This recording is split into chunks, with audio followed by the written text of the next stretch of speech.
Hello everyone, good morning. My name is Prithviraj and today we are going to discuss about PC assembling, and we are also going to discuss about different type of PC. You will get some knowledge about how to assemble the PC and you will gain some insight about the components that we are going to use. So first we will discuss about the gaming PC, or maybe not. Maybe we should discuss about the basic components that are needed to assemble a gaming PC. The first component you might need is a CPU or a processor, and then you might need a motherboard. And motherboard and your CPU must need to be compatible. By compatible, I mean the compatibility, not compatibility must be at its peak. And after the motherboard, we need to. It is a gaming PC, so it is a must to have a GPU. So we do need a GPU. Then we will need a RAM, then storage, then a PCU, then a case. The case is really important. Now we will discuss about the components that we need in the gaming PC. Let's first start with the CPU. For the CPU, I have choose my AMD Ryzen 5 5600.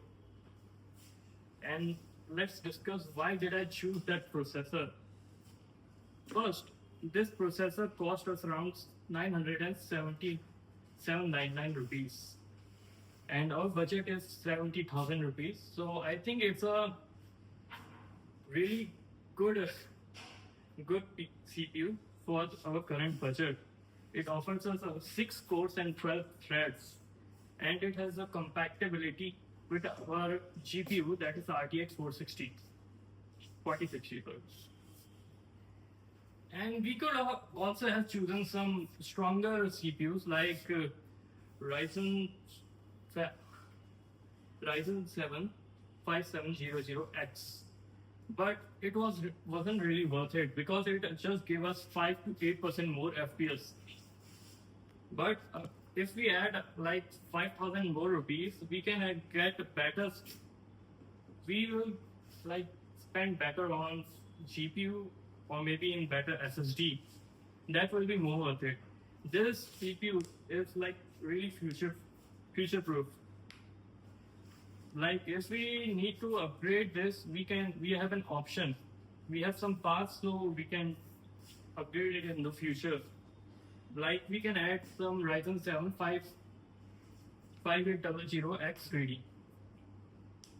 And there is another advantage of this. It has low power draw. By low power draw, I mean it will give some less. It will give us some less headache to our PSU or SMPS, you can say. And it has low TDP, like 65 watt TDP. So there's not really a need for extra cooling factor. Now let's discuss about our motherboard. For the motherboard, I choose the MSI 500M Pro VDH Wi-Fi, which will cost around 699, or you can say 7,000 rupees.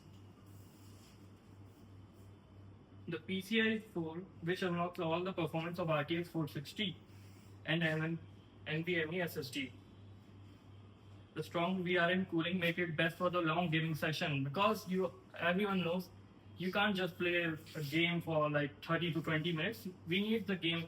If we are playing a game, we absolutely gonna play it for like an hour or 2 hours, maybe or more, if you have some spare time. It gave us some flash BIOS that will reduce our headache if we encounter any problems. And the community feedback is really well. So that's the reason I choose MSI 50 Pro. Now let's talk about the main component of a gaming PC that makes it a gaming PC. That is our GPU. For GPU, I selected the RTX 4060.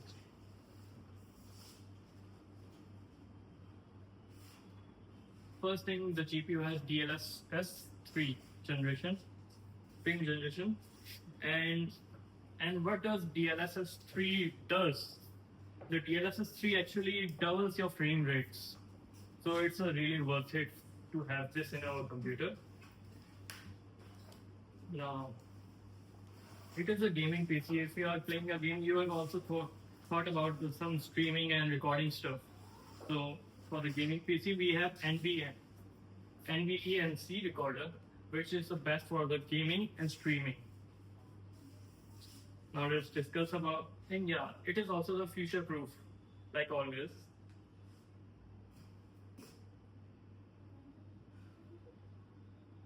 Let's discuss about our RAM.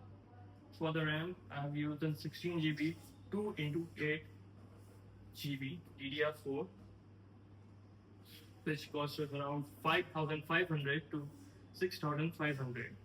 And the reason why I choose 16 GB RAM, that is 2 into 8 DDR4. First thing is the compatibility with the CPU, which is the main. Otherwise, our RAM won't even support the CPU. And our AMD Ryzen 5 5600 is officially support DDR4, and it is a sweet spot. It's slower RAM. If the RAM is slower, like 2666 megahertz, it will make our game choppy. By choppy, I mean our game will lag, our performance will be degraded. And if RAM is more faster, like 2600 megahertz, then it might be a bit overkill. By overkill, I mean, suppose there is this ant, and I want to kill it. I won't really throw a nuclear bomb in at the ant. That's what I mean by the overkill.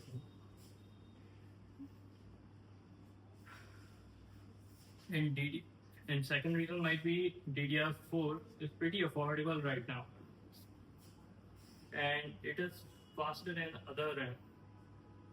It allows us to dual channeling like if I'm not really using a 16 GB RAM in a single slot, I'm using two 8 GB slots, so it can be a dual access to in a parallel.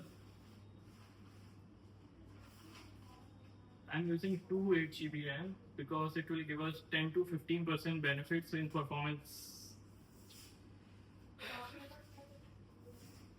And there does exist a faster RAMs because there are many things, but it doesn't give us the worth it performance.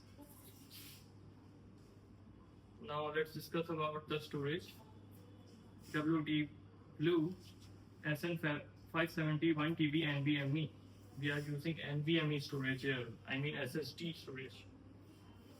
And it is costing around 6,200 rupees. Why did we choose NVMe storage? Hard disk drive speed is like 100 to 150 Mbps, which is really slow and will take a lot of time when we are loading our GTA 5, like around 1 to 2 minutes. But if we are using our NVMe, it will load around 5 seconds to 10 seconds at max, which I think is really good. And second thing is our 1 TB storage. I think 1 TB storage is really good spot for a gaming PC.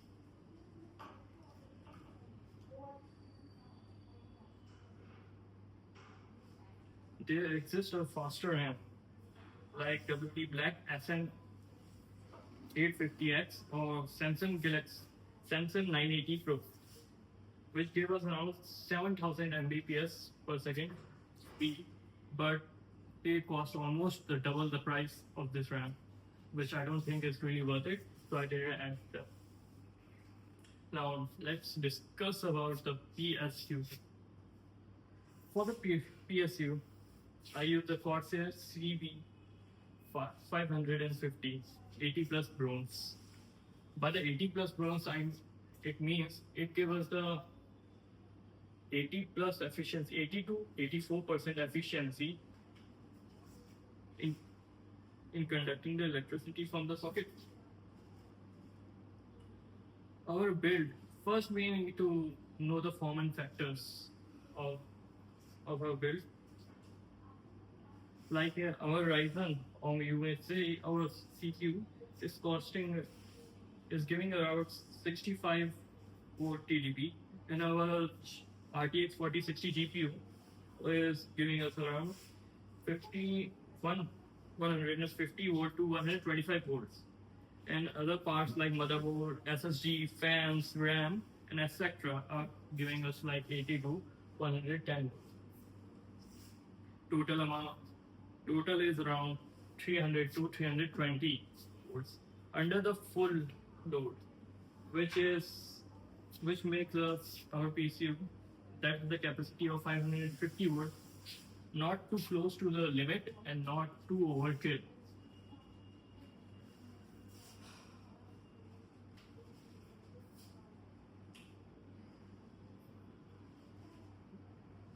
And another reason why I chose this brand, because Corsair is a really well-known and trusted brand in this industry of CPU, PSU, which they provide us our OVP, SVP, and OPP. By these terms, I mean the overpower voltage protection, short circuit protection, and overpower protection. If you upgrade to RTX 3060 Ti or add extra SSD or CV500 will handle it fine. But it is limiting us to move from high-end GPU like RTX 4070 and 4080, which doesn't fit in our budget anyway.